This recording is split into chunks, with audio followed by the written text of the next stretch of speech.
Good morning, everyone. Welcome to a new episode of the Red Devils Corner Kick podcast, a fan podcast dedicated to Manchester United Football Club. I hope everyone has been enjoying the last 24 hours or so since my last episode. A few things to cover today. Definitely going to talk about the Florentina matchup, which is happening on Saturday. And then catching up on the Sesko news and also as well the Baleba news, because that came out right out of a shotgun yesterday. With after we just heard the decision of Sesko coming to Manchester United, that now United are looking to approach Brighton's Baleba, and the asking price so far has been, it's they're looking to negotiate to get that price down, but so far it's United are moving quickly and moving fastly to try and get things done. And I think we're all wondering, sort of same with Newcastle fans, especially with the way things were coming into the summer, United as well as United and Ineos saying that they don't have any money for transfers, they're just going to have enough. Obviously, the news of financially Cunha's deal that we got counted towards last year's financial details, 2024-2025. So he's not even on the books for this year, which again is an advantage to Manchester United. Going to the transfer and does explain a few things when coming in. So it kind of helps a little bit that we were able to do the Mbeumo and Sesko deal because of the way the things worked out with the Cunha deal. I'm also going to talk about the 58 protest. They're aiming to do a protest on the 17th, just before the game against Arsenal. Obviously, with the way things have been with Ineos and the Glazers, they're aiming to do in the protest, especially with the way season tickets have gone and everything as well. So look for that. I will be discussing that as well, because it's Manchester United news. We have to, it's got to be discussed. But they announced that yesterday about the protest, but I will discuss that as well. But before we continue on with the episode, please remember to like, subscribe, and follow, leave a comment, leave feedback, whether you're following on YouTube, Apple Podcasts, or Spotify. Thank you to those who have just subscribed over the last few days. I do greatly appreciate the new subscribers. Thank you very much for helping me grow this channel. And also don't forget to follow on Instagram, TikTok, and also Twitter as well, or /X, wherever you want to call it.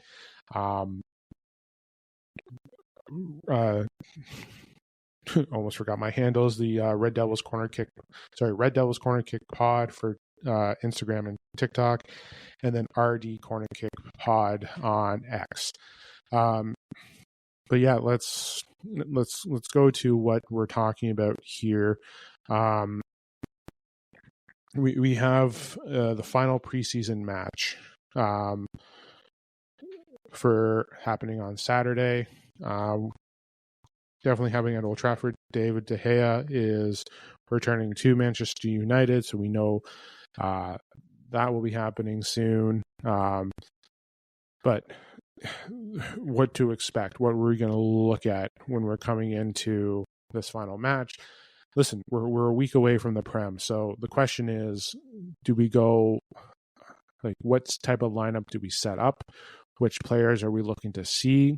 I'm hoping Xerxes back for this game. I'm hoping Mazraoui is back for this game. The question is, Højlund, now what do we do with him? There's been rumors of him being talked, so is he going to be thrown into the squad this weekend? Because again, Sesko hasn't done his medical, he hasn't even flown out, not everything has been finalized. So right now it's, will he be the striker? And for how big our first game is in a week, you kind of want to go out and see, hey, how is this going to work? Now, obviously, the last 4 games have been against Premier clubs. This is a European club that we're facing. It's the Snapdragon Cup, I believe, is what they referred it to. They hosted this last year in San Diego. It was against Real Betis. But right now, we need to see what this club is going to be fully like at 100%. Who are we going to look at here? What's our back 3 going to be like? So we don't know. Are we going to go with the false 9 approach like they did last week, putting Cunha up there, or Bruno, or whatever rotation for the attack? Are we going to go and see what the situation looks like with the striker? Is Xerxes going to be healthy for the matchup? And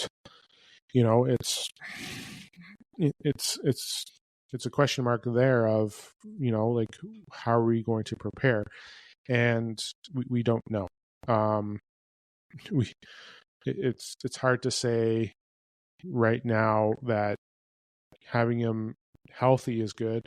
Having him getting some game time this Saturday will be key as well, because you want to make sure that he has those minutes, he has that fitness going in.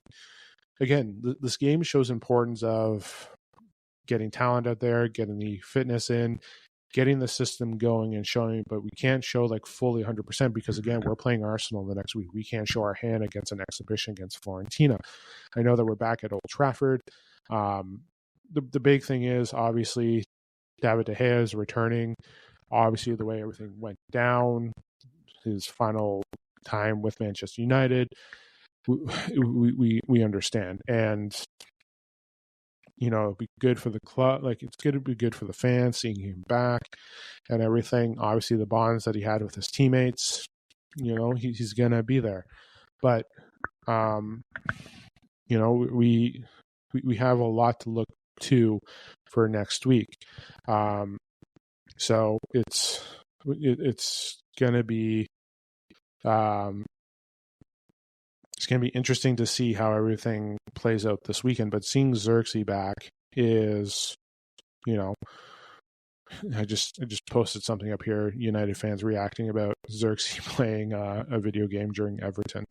I'm not losing sleep over it. He was watching as a fan. He wasn't doing it while he was sitting on the bench and being a player.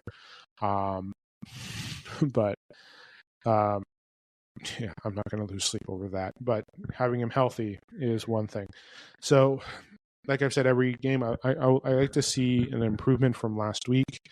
I mentioned in the last week's episode when I talked about the post-game reaction to Everton, as much as it was a draw and we saw some good things, it still felt like a loss because of the mental lapses of the game.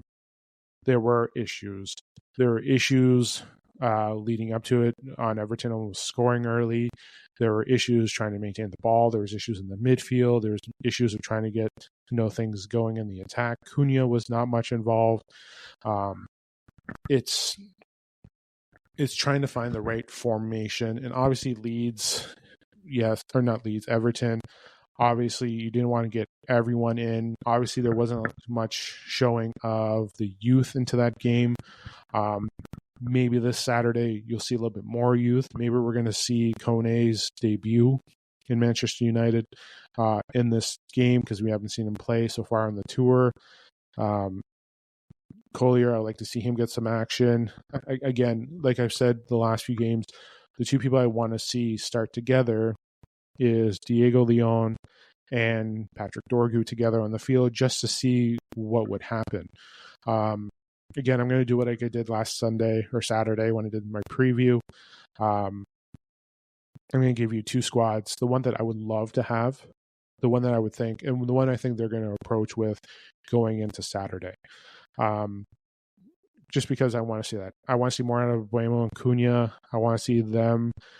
I want to see someone be the general and take control of the game. I do. I would love to see that from Bruno, but sometimes, Bruno is a roller coaster ride. Thrilling, exciting, doing everything's right, and then just goes down, and then you're going for a couple loops, and then you're just scratching your head, and you're like starting to swear and maybe throw a couch at a television. I'm just making an example because, you see those sports videos of fans just losing their cool over the, yeah.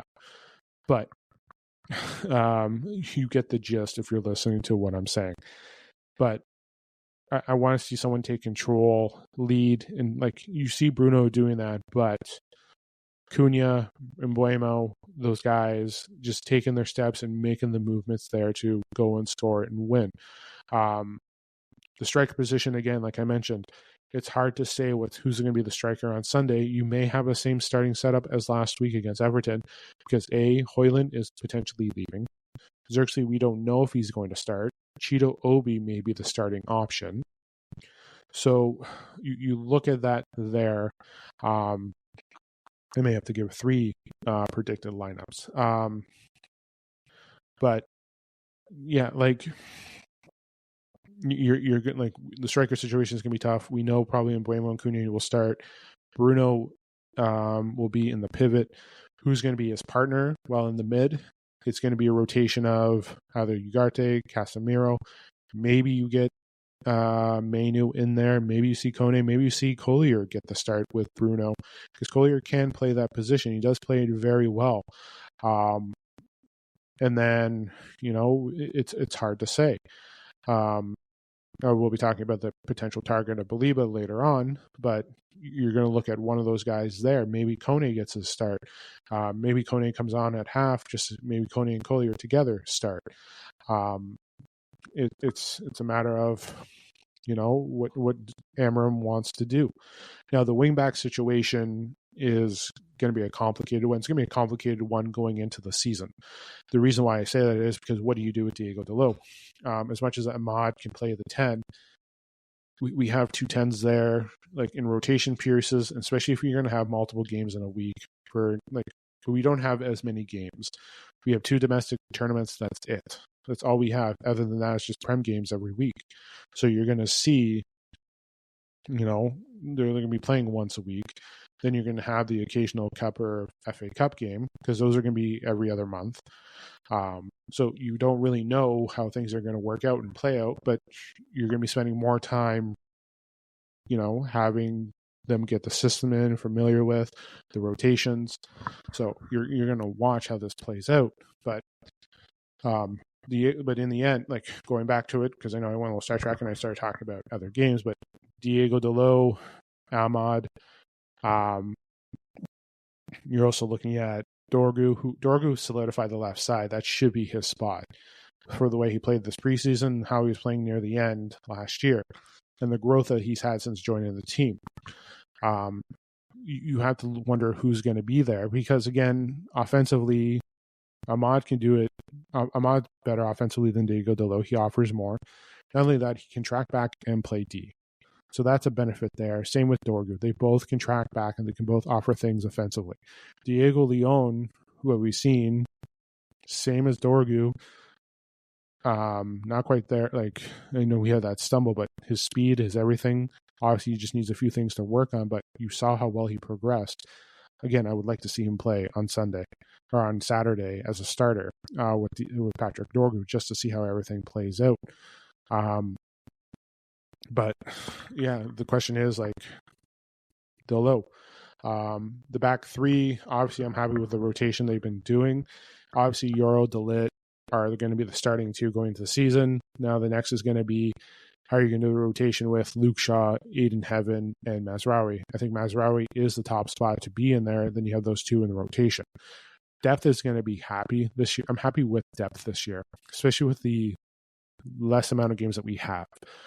Remember, we have Harry Maguire still there, Aiden Heaven, Luke Shaw. Not only that, Leach is coming back too. So we have 6 defenders going in for rotation, and also you have Fredrickson as well. So we have 7 defenders for that back, which is great. The mid, obviously, with the question marks there as well. So, we have options. So for me to make my prediction for Saturday, and I will give my prediction for Saturday. I'll do like I did last week, give 2 different lineups. One that I would love to have and the one that I think is going to be more realistically. Listen, I think Højlund's going to start despite everything that's going on. I still think he's going to give it his all. Especially with him not starting last week against Everton. I think we're going to see, I still think he's going to start. I think he's still going to play because, again, we don't have a striker option. But because I don't see Xerxes starting, because Xerxes needs to get fitness in. He'll come in later on if he's there for the game. Cunha, Embuemo as there, because again, the one thing I always wanted to see was the Embuemo, Cunha, and Højlund setup and how that could play out. If anything, with Højlund, if anything, Cheeto Obi will get the start if it's not Højlund. Again, I would still like to see how that plays out with a proper striker with those two there. So yeah, I think so. Now I'm contradicting myself. I'm going to say Højlund still.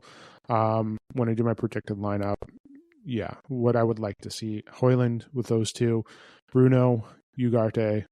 I'm still saying Dorgu on the left or on the right with Diego Leon. I want to see them together. A back three of, if Mazraoui is healthy, Maz, Yoro, De Ligt. That's what I hope to see with those three. Andre Onana could potentially be back for Arsenal. I don't think he'll be back for Florentina.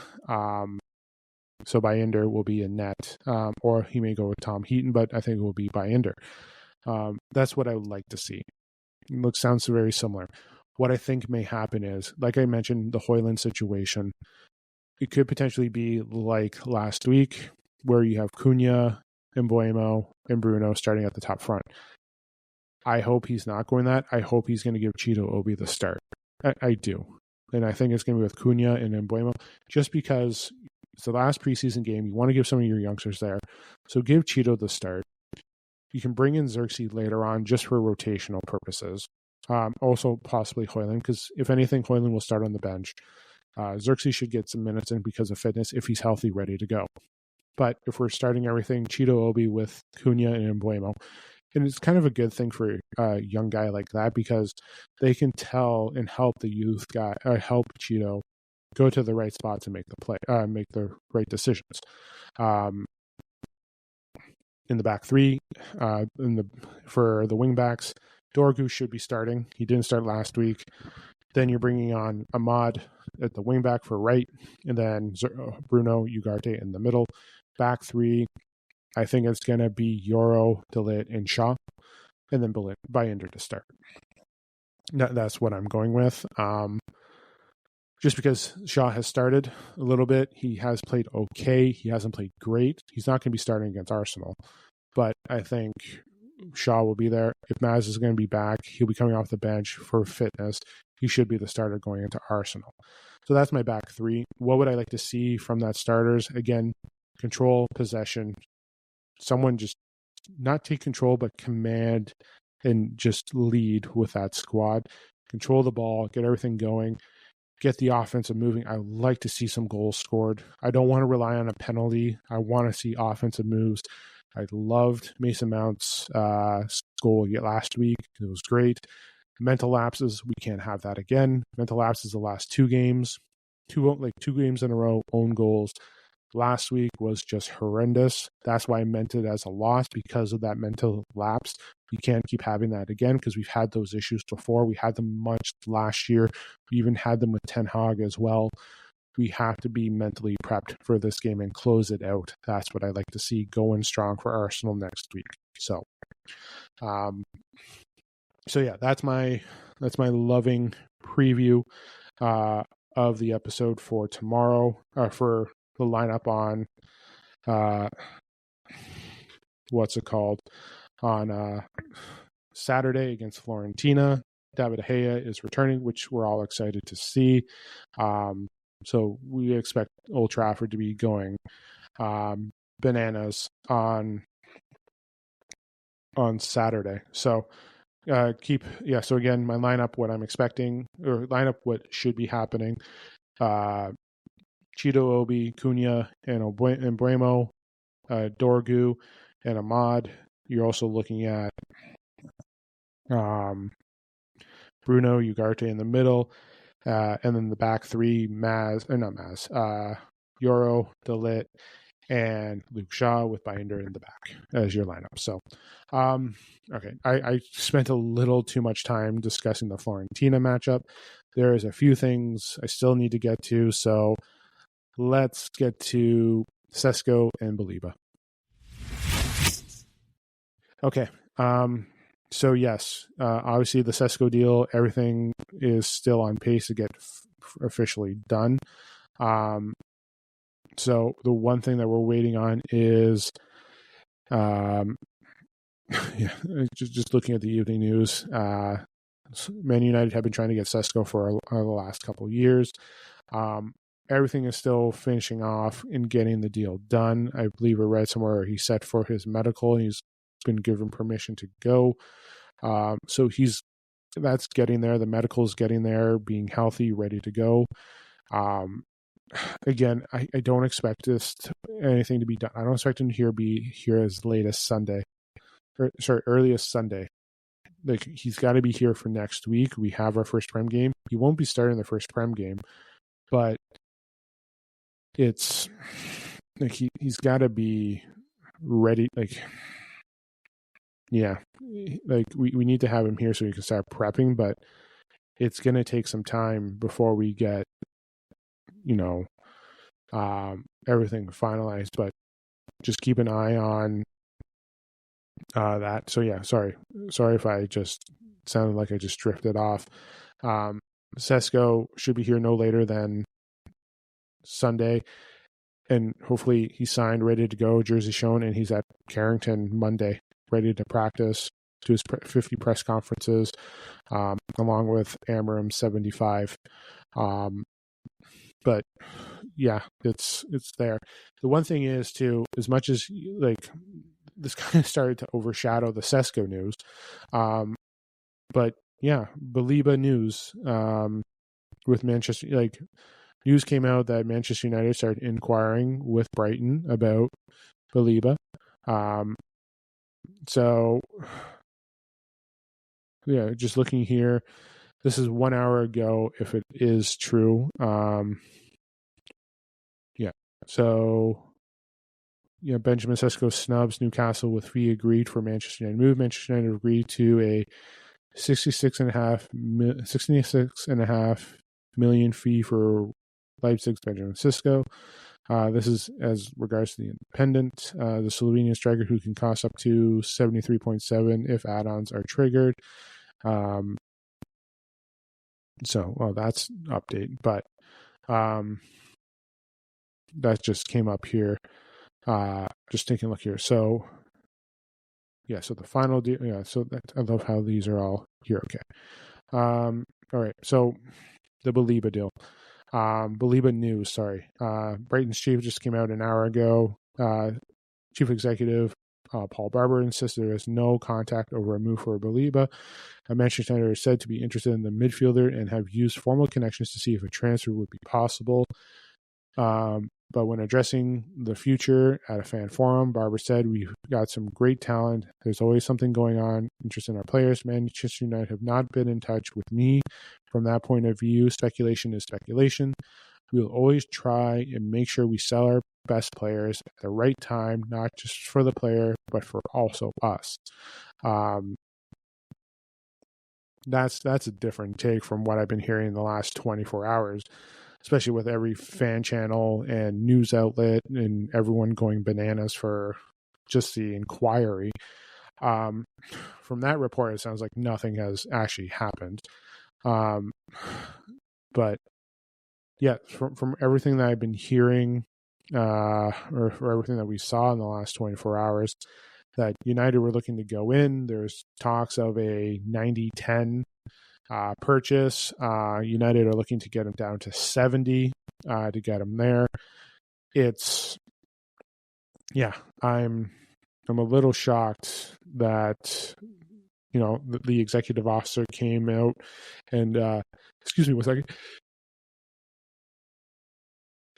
Oh, my apologies, everyone. I had to do out a big sneeze there. I don't even know if I got the mute off in time, but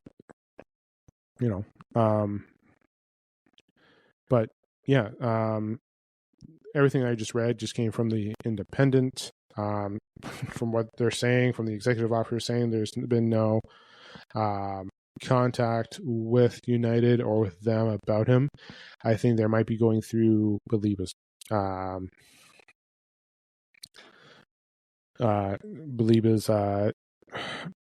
party or whatever to look at there. But yeah, it's right now. It's yeah, I don't know. I really don't know what could be happening here. From all I know is that it's just a dream target is looking at it here. I know Fabrizio Romano was talking about how actually someone just posted, I just checked this out. This is the one thing that came up in my search. Manchester United fans set up a GoFundMe page to raise funds to sign Brighton's Carlos Baleba. Good on that fan. Unfortunately, that's not how it works. Unless he's buying into the club and the club used that new found funds for that.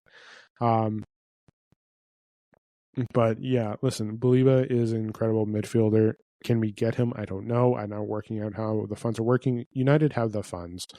The question is, what's Man United going to look like in a year when the financials come out? But United are targeting him. They're looking at it. From what I'm seeing here right now, it's just there's an idea, there's interest, there's a lot of things that Manchester United are looking at. Question is, can they go through with it? Can they get him? I don't know. Could there be other options? I know Ruben wants Premier League proven players. He's definitely one of them. So yeah, it's everything is there. I think they're going to be going from what I'm seeing here. There's contact made, but from what I'm also seeing and read, according to the Independent, there has been anything made formally with Brighton. I think there's just interest and questions being asked. So we don't know. Will Manchester United try to push and get Baleba? Potentially. It's hard to say. We don't know. And I don't know, and I'm just going to be knowing as much as we can. So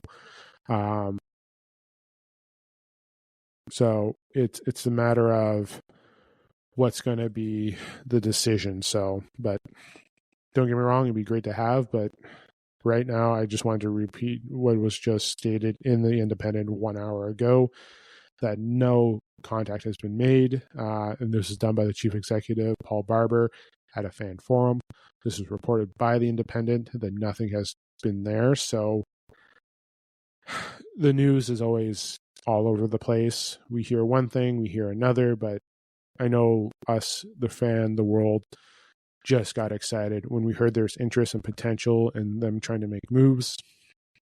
Again, like I've said before, I will not believe it until I see them signed with the Manchester United social media squad saying, here we go, this person is signed, welcome to Manchester United. That's when I'm going to believe it. So, yeah. All right. Let's move on to my final segment of the episode. Okay. So yesterday it was announced that the 1958 will be launching a protest before the Arsenal game, first game of the year next week. So we're obviously the Glazers, everything we know. We know what's there. We know what's happening. We know the history of it. It's nothing new. But as of August 5th, this was stated by the 58. It's titled, Jim Can't Fix This, United Fan Group to Target Ratcliffe in New Wave of Glazer Protests. This is from the 58 Twitter page. The 1958 have announced a new big protest ahead of the Manchester United opening game of the season for the first time, directed at part owner Jim Ratcliffe as well as the hated Glazers. Supports are being rallied ahead of the Arsenal at Old Trafford on August 17th with a new route planned, banners produced, including Jim Can't Fix This. Radcliffe has been branded a devil in disguise. It's a new season, but the same old ownership issues. 20 years of the Glazers. 20 years of the Glazers is 20 years too long. Enough is enough. If you know the history, obviously the way they purchased, the budget, sorry, I shouldn't say the budget, the debt and how they've borrowed, like nothing has been put back into the club, so on and so forth. Just to get the gist of it. So continue on. We won't allow the natural optimism and a couple of shiny new signings to deflect the bigger off-field pictures. Jim chose to get in bed with the Glazers and has helped keeping them in charge. So on August 17th, we protest not against the Glazers, but also against Jim Ratcliffe, a man once seen by many, including ourselves, as a possible savior, a beacon of hope, and now revealed as complicit in the ongoing erosion of everything that makes our club what it is. There is no longer just about ownership, but this is about survival. The survival is our identity, our community, and our values. Disneyland of the North obviously talks about potential stadium, the systemic eviction of long-standing fans from the South Stand, some who have held seats for generations, is not just a policy decision, it's an attack on every soul of Manchester United. There are people who help build the atmosphere, traditions, heartbeat. To cast them aside to satisfy profits, premium experiences is nothing short of a disgrace. The dilution of young supporters, the austerity imposed on a loyal club staff, the push to create a Disneyland in the North to show exactly where the priorities lie, not with the fans, not with the community, but with the shareholders, executives, global brand, and strips of the club of its roots. Let's be clear, this is not for us. It's not for the fans who travel up and down the country across Europe. It is not for those who stood in the same spot at Old Trafford for decades. It is for profit and pure and simple. The burden is greed and is being forced onto generational fans. Being priced out, being pushed out, and ignored. Obviously, my apologies for the Disneyland of the North. Obviously, changes. I know they mentioned about the season seats, changes to the club. There's going to be changes to the area around the club as well. But trying to make it something that's, that's just my interpretation. My apologies if I've said anything. Football is consuming itself. What's happening at Manchester United is a warning to every other club, a calculated attempt to Americanize and franchise the game we love. If this continues, the sport will be left hollow and a commercial product with no soul. I have mentioned this on episodes before. As much as we've talked about how great Manchester United is, the commercialized part of it has made Manchester United bigger. It's more commercial than it is the actual club. I've always said we're the biggest commercial club, not the biggest club in the world. Football is communicating itself. What's happening at Manchester United is a warning to other clubs. Sorry, I just repeated that. Using our club apparently sounds opinionated on the reaction to personal seat licenses is another alarm bell. This would further price out the youth, local communities, generations, and loyal fans, and another step to ripping the football away from the grassroots. Just showing how out of touch our club and owners have become. This isn't about the game or about the supporters. It's about profits, greedy loyalty, and tradition. Yes, I will agree with that. I know ticket prices have gone up. I know they've done changes around. I know there's talks with the stadium. I know they're trying to make it like a Wembley of the North, trying to make it big. If you've seen the photos, trying to make it exactly what they were saying at Disneyland of the North. They're trying to boost profits, make money. In the end, I know it is a business. So, and then finally, I'm going to try and read some of it out. No savior. Actually, I'm almost done. No savior. We don't believe a word the club say. His actions speak louder than words, and their actions prove their intentions. We will not be silent. We will not be complicit. Jim Ratcliffe, you have chosen the side, and it's not ours. You now stand on the shoulders. You now stand shoulder to shoulder with the Glazers. The mask has slipped, and you are no savior. You are the devil in disguise. We protest everything. We protest every fan who have silenced, evicted, priced out, and disregarded, bigger than one club, This is about the future of football. To those, our fan bases, if the penny hasn't dropped, wake up. To our fans, if you're starting to see similar measures being trialed at your club by your owners, you're next. Remember this, you will never know the value of a moment until it becomes a memory. What is being lost isn't just about seats or structures. It's about identity, community, and moments that make football worth everything. Once that's gone, it will be lost forever. More details to follow in the coming days. And they have consistently posted a few more things. Listen, the 58 have always done a fantastic job after that. And I do apologize, or if I've misinterpreted anything in there. Obviously, and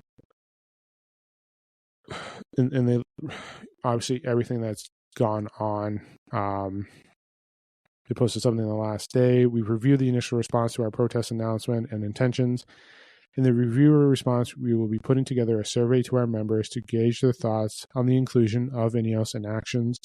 If you'd like to be included in the survey, please sign up at our CB58 membership website. We will be sending out surveys tomorrow afternoon. Listen, I am all in favor. Listen, the protests, the changes, yes, it hasn't set well.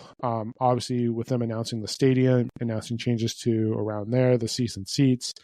I know they've been wanting to make it more of a Wembley.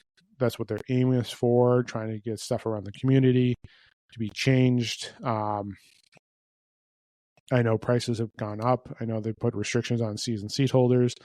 Changes to that. I think it was $4,000 for season seats. Excuse me. So I've seen that there. So I may have misconstrued the Disneyland of the North when I saw that. They're trying to make it more of a tourism, I would say. But the stadium is going to attract even more tourism, make it even bigger too, as well. I have had mixed reviews about INEOS.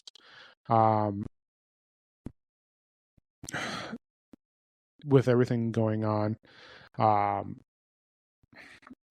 it's been up and down. Obviously, the job cuts, the changes, the restructuring of the club, yes, it's been affected, especially over the last year, people losing jobs. Changes to, what they have planned, what they want to grow. They want it, in the end, it is a business. Remember this. As much as Manchester United is a club, it is also a business too. And it's grown. The fans, as much as the fans love this club, the fans haven't really stopped to impact and had them just not go to clubs anymore. They haven't stopped from preventing tickets being sold. They've still been lining the Glazers' monies with pockets. INEOS has been trying to do things right. And let's rewind ourselves back to the Cristiano Ronaldo interview a couple years back with Piers Morgan. And listen, I've said my opinion with that before, but he did say something in there that some of the stuff had to be upgraded, and that was still the same stuff that was there when he left. He left in 2009, and some of the same stuff was still there. Nothing had really changed, no upgrades, no facilities. When they opened up Carrington before, everything was just prime, everything was just, first of its kind, whatever. But now he comes back and nothing has changed. It's still the same stuff. Nothing's been upgraded. Nothing still looks like that. There still looks like there's issues. They've renovated Carrington. They've reinvested into it. They've upgraded it. They've made proper changes, which is good. They put their own money in. INEOS has invested their own money into the club, but more. So they're doing right things, helping invest in. They've done, for as much as bad things they've done good things as well. They have, but it's up and down. The Glazers, I understand. The Glazers, for everything that INEOS has done, INEOS has taken over football operations. They're fixing everything as much as they can to the Glazers, and reducing staff. Because again, from the reports I've seen and everything, United have double the staff more than anyone. and I understand we have a commercialized product and the television station, everything, but there may be more things that shouldn't have been there that they were rewarded with. So you want to bring that down. Ineos has put in their own money. I believe that Ineos has put in another 300. I don't know if it's 300 million pounds, but they've invested more money into the club to help. We haven't seen a cent from the Glazers. They've taken money out of the club. They've taken shares. Ineos stopped dividends from being paid out for, I think it was minimum 3 years. So he's removed that. So we haven't seen anything from there. Now, they're right. Sir Jim can't fix the problem. But Sir Jim, it's going to take time to fix everything. And I'm going to go back to what Ruben Amorim has said. The suffering is going to be a little bit longer. Either he knows what's happening or there's going to take some time to get things done. So we like the job loss. Yes, it hurts. I feel for those that lost, that had been there for years. I feel for, the changes that have come to the club, all that stuff. But they have to fix things to start making things right, to go the long way. It's the truth, in the sense that you have to make adjustments to work in the long run. The short term, it's going to look like it sucks, but in the long term, it's going to be there. I was part of the group that was not a fan. Like, I did kind of want Ineos at the time. I did want the Saudi group to come in and everything. But, we're going to... I'm up and down. Like, the protests, I understand, towards the Glazers, it's always going to be there. But I think, I understand why they came out with that other statement about the reaction, because there were many fans that I saw on X yesterday giving their opinion, especially on social media, about the Ineos. Like, Ineos is now coming up on 2 years of being part owners. 2 years now. Obviously, the way things went in the last year, up into Ruben Amorim, and even during Ruben Amorim's time, has been a cluster of crap. But Ineos is trying to build something, and they're trying to fix things at the same time. Nobody's going to like what they're doing. Nobody's going to like what they have planned. But they're going to try and generate profit. They're going to try and hopefully do something for the debt that they've accumulated, which the Glazers have never fixed or done anything. So, and is Ineos a puppet? I don't know. Yes, he's in bet. Yes, he's with the Glazers. Yes, he's in contact with them. But at the same time, too, it's Ineos running the show. It's Ineos who's thrown in the money to help fix the operations of the club, to get things going. For all we know, some of the money that Ineos has put in is the reason why we're able to potentially get players or things to help improve. For all we know, the money that they're putting into the club to fix Carrington that's needed to be upgraded, which we've had issues with. Again, I go back to the Ronaldo interview, like I mentioned. So I support what 58 is doing. But I've changed my stance a little bit on Ineos, just because they had something to go into that just needed a drastic change. I would love for them to see what they do, but the matter is we have to wait and see with Ineos. So it's a 50-50 love-hate with Ineos. But I couldn't imagine what they were going through when they took over and saw what a shit show it could have been. They've done some good things. Fixing Carrington is good. Backing Ruben, spending the money that they are right now, getting those players in. It's just a matter of try to get things going. I know I know they're trying to make something in Manchester. I know it's about the community, everything I know about the stadium. Try to make something bigger, similar to, like, again, what they're talking about with Disneyland of the North. I know they wanted to do something like a Wembley of the North. but it's the loyalty and everything that Manchester United is always going to be there. The history, the loyalty, the fans, everyone's there. I know people come there because it's a big commercial. I know they've made it over the last few years a commercial brand. Those who know the history of the club, everything, they know. They know what it is. And the loyalty will still be there. You still see it everywhere. If you watch the U.S. tour, you saw the fans singing.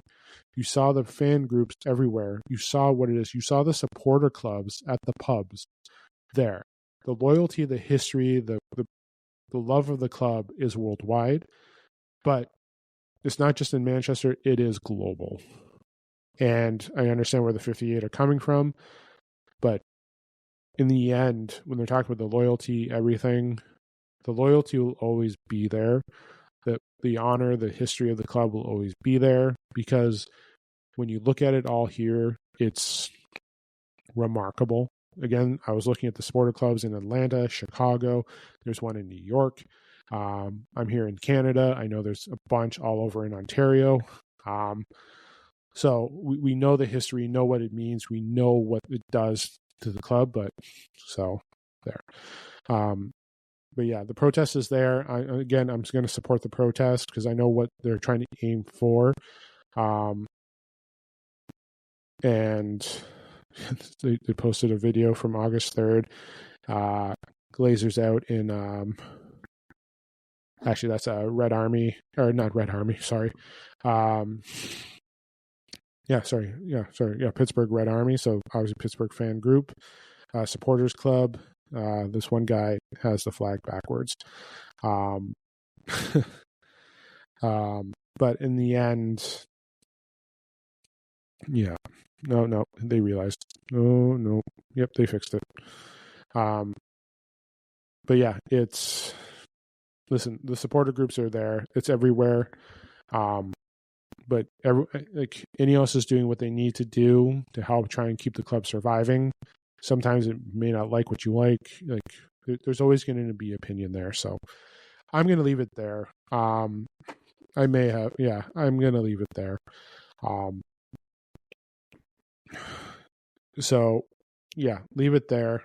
I will be back Saturday morning after the game, because for us it's 7:45 a.m. here to watch. So I'll be after the game just to get my updates and feedback.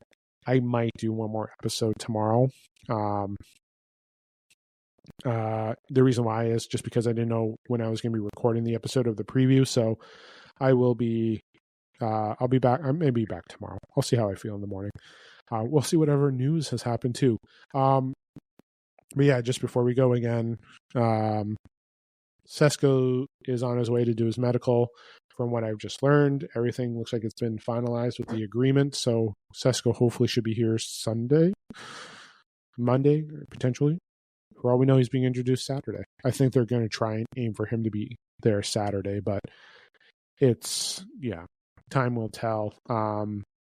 So listen, ladies and gentlemen, it's gonna patience is all I say. So maybe back tomorrow, but I will definitely be back Saturday after the match with a new episode.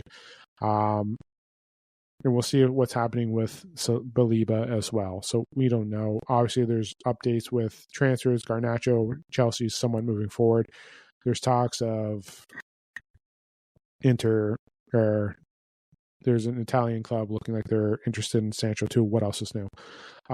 Nothing has been moved forward. It's just all speculation. Again, like I said, when I see them gone, I see them gone. And when I see a new player signed, I want it with the Manchester United social media team saying, yes, here we go, to say the least. But yes, enjoy the rest of your day. If I'm not back tomorrow, enjoy the match Saturday morning, or depending on where you are in the world. It could be a late afternoon game for you. It could be late at night, or it could be morning on the next day, depending on where you are. But have yourself a good day. Enjoy your Friday. Enjoy the match Saturday. I will talk to you guys very soon. This is the Red Devils Corner Kick podcast. Glory, glory, Man United.